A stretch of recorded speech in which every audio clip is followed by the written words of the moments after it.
Hey there, Catherine Langman here, and welcome back to the Productpreneur Success podcast.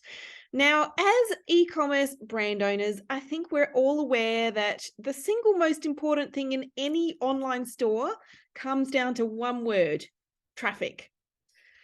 As we know, without traffic, nothing else happens. There are no visitors to your website, no potential customers going into your checkout, there's no sales in your shopping cart. It all starts with traffic. Now, of course, it's not just about getting any traffic.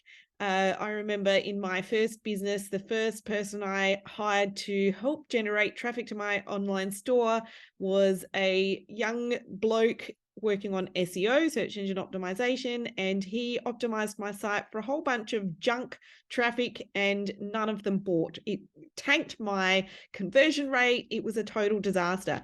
So when it comes to getting traffic to our website, it can't be any old traffic. It needs to be about generating the right traffic that is high quality, traffic that of course is also profitable. And the go-to places over the past few years to generate that traffic have been Facebook, Instagram, and Google. Of course, I'm talking about advertising, paid traffic type things here. I'm not talking about my favorite type of traffic, which is email marketing, Klaviyo. So when it comes to paid traffic, though, those have been the go-to platforms for some years now. And, these three platforms, they're still likely to play a pretty crucial role in your traffic and sales strategy. They're mature platforms now. We know them. We feel a little bit more comfortable advertising on there because we're familiar with them, at least, more comfortable most of the time. I know that they don't always make things easy for us, but at the end of the day, it's never been more challenging than it is right now to generate high quality, profitable traffic on these platforms, particularly if you are advertising on them alone, simply because they are more mature advertising platforms, and a lot of they have a lot more advertisers on them vying for a limited amount of ad space on those platforms. And, because the demand is so high for the ad space, it drives the costs up, right? So, and of course, with all of the changes and updates on these platforms over recent years as well, it's also quite a risky strategy to only advertise on one platform. I always say to people, you don't own your audience on, social media. Even if it is your own following on there, you still don't own that audience, so we can't just rely on one platform when we don't have control or ownership over our audience there. Which is why today we are going to talk about spreading your efforts across multiple ad platforms. Because taking a multi-channel approach to advertising is going to get you better, more profitable end results. Plus, it de-risks your advertising as well. So your results end up being more stable and consistent and predictable over time. Now, to help introduce this topic and how you can get started advertising on new and different social media channels, I want to invite Demi Mitchell, my paid social expert from my agency team, onto the show. And so without further ado, let's welcome Demi onto the show. We're going to hear about which new platforms that you should consider advertising on for your business right now and how is the best way for you to get started. Welcome, Demi. It's so good to have you on the show today. Thanks, Kat. Happy to be here. Yeah, awesome. So we were just having a little chat before hitting record, and I was saying how, on this show and in our agency and on the blog and all of this kind of stuff, I've speaking a lot about Facebook ads and Google ads and Klaviyo email marketing and all of that kind of stuff. But there are obviously a lot of other channels that we can advertise on, but definitely some key ones that are becoming more popular right now. So we're going to have a chat about that today, yeah? Oh, we are. Before we get into it, though, let's just for the listeners' benefit who don't know you yet, and I'd just really love to share a little bit about you. So, what was your background before you got into this? Yeah, so before diving into the deep, dark world of social media advertising, I have more of a broader background in marketing, digital marketing. So I moved into media buying and paid social about probably 6 or 7 years ago, which is crazy to think because it's just evolved so much from when I first started.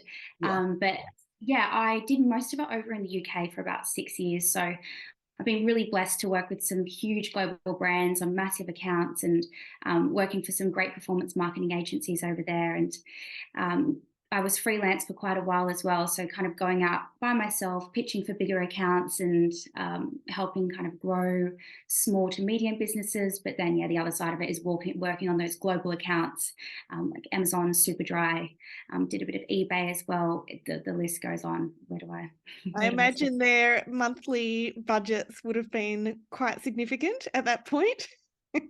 Huge, huge. I think the biggest monthly budget in AUD would probably be around 3 mil, about 1.5 million pounds that I was managing at one point. So Uh, huge. But in saying that, I actually thrive more on the smaller budgets. I think these big budgets, of course, they're going to perform well. Everybody knows these brands, they're household names, but making a real difference for a smaller client, a smaller account on a smaller budget is, yeah, what mm. really drives me, I guess. Yeah, you can have a huge impact, and you know, a lot of the time the fun is actually in building a brand from the unknown to a known brand, so it can be quite creative there.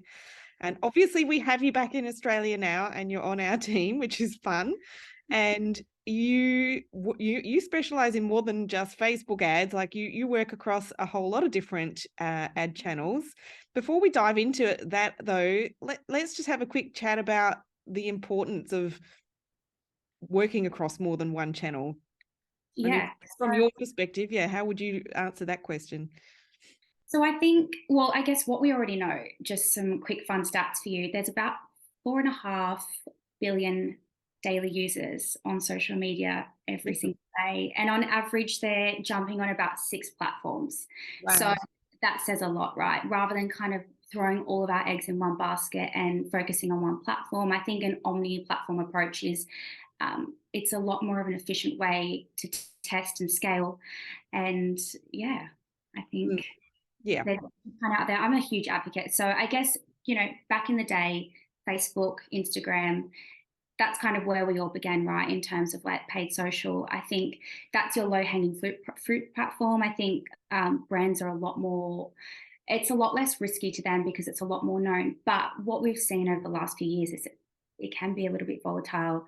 These new platforms coming through, like TikTok, Pinterest, even Twitter, LinkedIn, they have really strong, powerful algorithms, but they're new, so they're still cost efficient. And it's different ways to reach new audiences that we wouldn't usually reach on, say, Facebook or Instagram.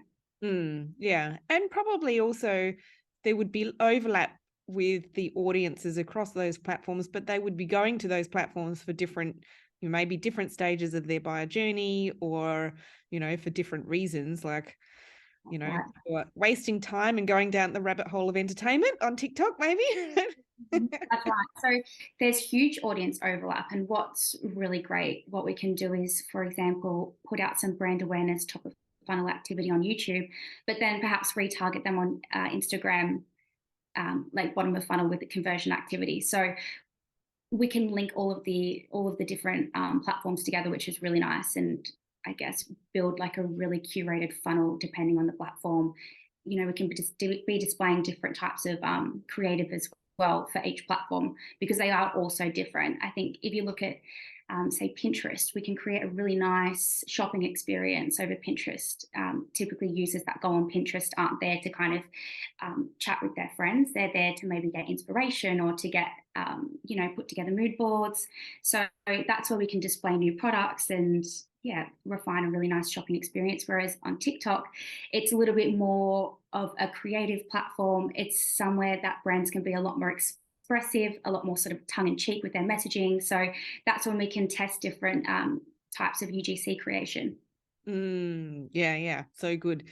So a lot of our clients are they're selling they're brands for mums, for babies, for women. They might be eco-friendly brand products, a bit of a variety there, but under the umbrella of brands for women and children generally. So talk us through maybe what are the key channels that we were going to chat about today? Let's talk about what kind of audiences would be on those different channels. Yeah, so going back to Pinterest, there's some really great, like, defined targeting we can do on Pinterest specifically for mums. So definitely Pinterest is somewhere I would start, but TikTok as well. That's a great way to showcase some UGC content. And sorry, just quickly jumping back to Pinterest, one thing that I wanted to mention as well, they have a really nice AI try on feature. So particularly in the mums brand, if we're talking about apparel, now users are able to upload a photo and see how something's going to look. That's So, so cool. yeah, which would be great for one of our clients like French Soda. They have children's apparel, raincoats and gumboots. So you could actually upload a photo of your child and have a look at what color is going to suit them best. That's so fun. I love that. And I mean, that's almost gamifying the experience a little bit, which always helps with engagement and just being emotionally attached to the product too, I think. Yeah. Yeah. Yeah. So good to find women and mums on there. And TikTok, is it really like the teenagers on there, or is it So I expanding? think this is a big sort of misconception with TikTok. I think it is heavily dominated by Gen Z, but the stats are ever changing with that. So it's 25 to 44-year-olds account for 45% of the users on TikTok. So when you think about that, that's a huge space for mums. Yeah. Um, and with TikTok, we can also be quite refined with our targeting. We can be targeting different types of content. So maybe like baby hacks or, sleeping hacks or toddler hacks. Hacks is a big thing as well. It's a big sort of hashtag and term that people like to use in the search engine. Ah, that's cool. Why not? I mean, we all want to get things done faster, don't we? uh, and YouTube as well. What about YouTube? Yes, YouTube's great. YouTube can be quite costly, but it is the second largest search engine in the world, and it's the third most visited website worldwide, which is absolutely huge. It runs off the Google network, so it's very powerful. Mm. It has some really sophisticated tech behind it. And the thing is, though, your content needs to be a lot more curated. So you'll notice with YouTube ads, it's almost like a TV commercial. It's really polished, really refined. Typically, we see video creative work better on YouTube as well. There is capacity to be able to run some static text ads, but typically video is better. There's a ton of different placements as well within the video. So I'm sure, you've all been watching a lovely video, you've been really engaged, and then all of a sudden an ad pops up and you can't even skip it. You have to watch it for 15 seconds. So an ad like that can be a really great, almost obnoxious way to get in front of your audience, but something like that as well will cost you an arm and a leg. Yeah, I imagine so. So probably for most of our audience, we would be looking at Pinterest and TikTok alongside Facebook and Instagram and probably Google as the best ones to go for. Yeah. Absolutely. Yeah, I would agree. I think definitely down the track, never rule out YouTube, because targeting, content creators, maybe influence like mother influencers, so like mum blogs, we can be going for all of that. So definitely wouldn't rule it out, but I think at the moment, Pinterest, TikTok, Facebook, and Instagram is probably the safest investment. Mm. And thinking about cost wise as well, I mean, Pinterest has one of the lowest cost per clicks across all social media platforms. So if we want to talk about budgets, these are the ones that we should be testing. Again, TikTok's very new, the advertising is very new, so it's still quite cheap compared to, say, running on Instagram, where costs are just through the roof these days. Yeah. I don't know about. So how do you how do you pick which extra ones to start with? How do you advise clients to, on which to choose first, second, third, etc.? I guess there's a few things. I'd take a look at the client's objective to start with and have a look at, I mean, for most clients, it's going to be the bottom line. They want more sales, right?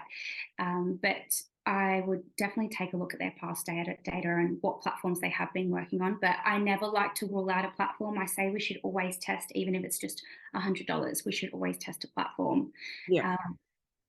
But yeah, I definitely look at past data, have a look and make sure the brand actually fits the platform as well. It's not always going to work, say, on TikTok.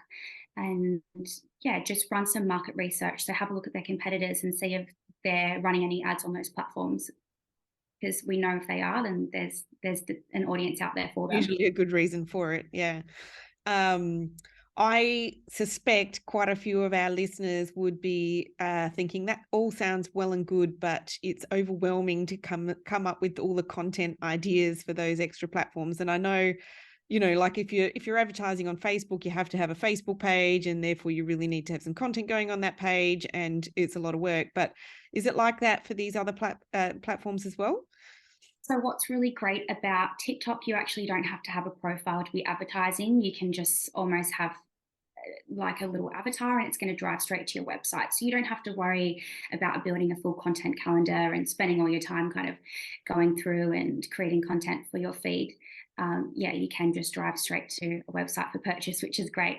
And with Pinterest, because you are delivering more of a shopping experience, it's going to be a lot more sort of product focused. A lot of the creative you can recycle from Facebook, because your lifestyle imagery or your product pictures, you can recycle that on Pinterest. Yeah.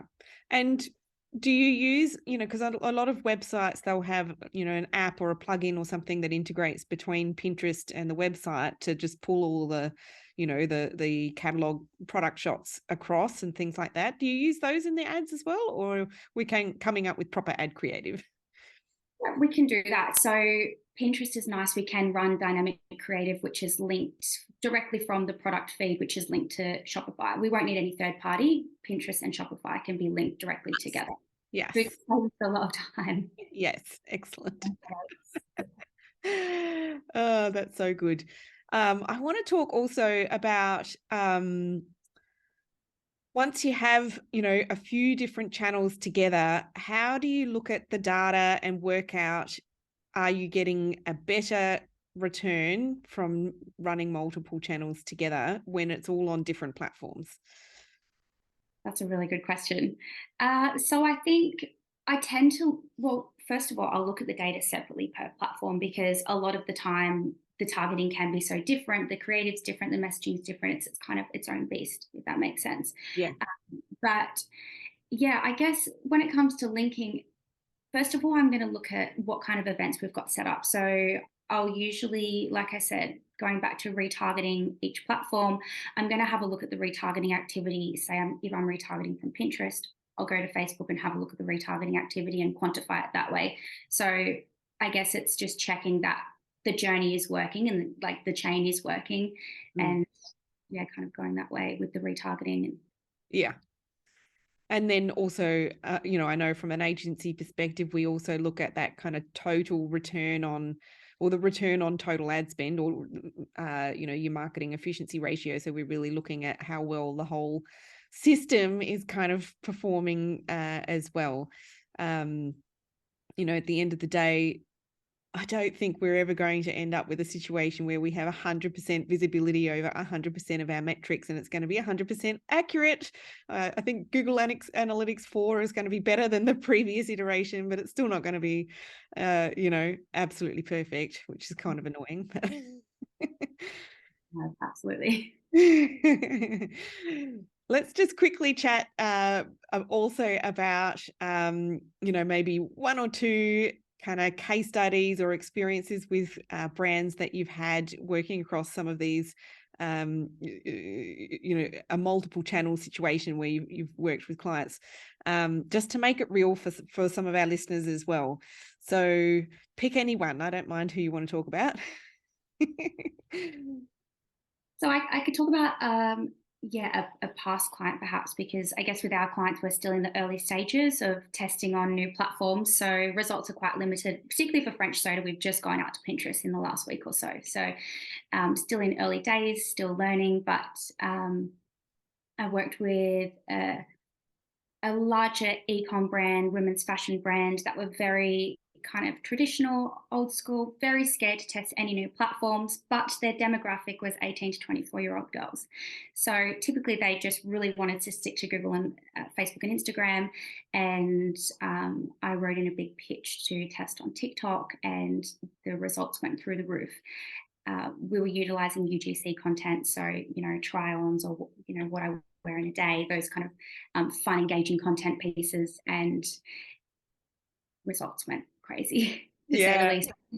That's the exact kind of place where that demographic is going to be spending most of their time TikTok. So I guess it is going back to you were saying, how do you decide what platform is going to work best for which client? It's having a look at who the target demographic is going to be and Where ensuring they're it kind coming out. of platform. Yeah, true. I know when I downloaded TikTok last year, of course, I don't spend a huge amount of time on there, and my teenagers like, "What are you doing on there, Mum?" Like, probably they're worried that, all of the 40 somethings are going to start taking over their favorite platform. I don't know. Oh, I hope they do. Yeah, the 16-year-olds aren't spending money, that's for sure. Yeah, exactly. And it's already happening. 45, Yeah, 45 numbers that, yeah. 25 plus, 30 plus. So let's take it over, I say, because we're the ones that are happy to spend the money on the platforms. It's not the kids. So good. Awesome. Well, any last thoughts that you want to leave with our listeners that, might feel a little bit nervous about, either the content side or, taking the risk and spending the money on some other new and different channels? Yeah. So last thoughts would be, I think just test, test, test. Even if you start with a tiny budget, it's still going to give you a little bit of data to build from there. In terms of creative, if you're really limited, you can look at recycling creative from your existing ads. So don't be too worried about that. But I think definitely just jump on and give it a go.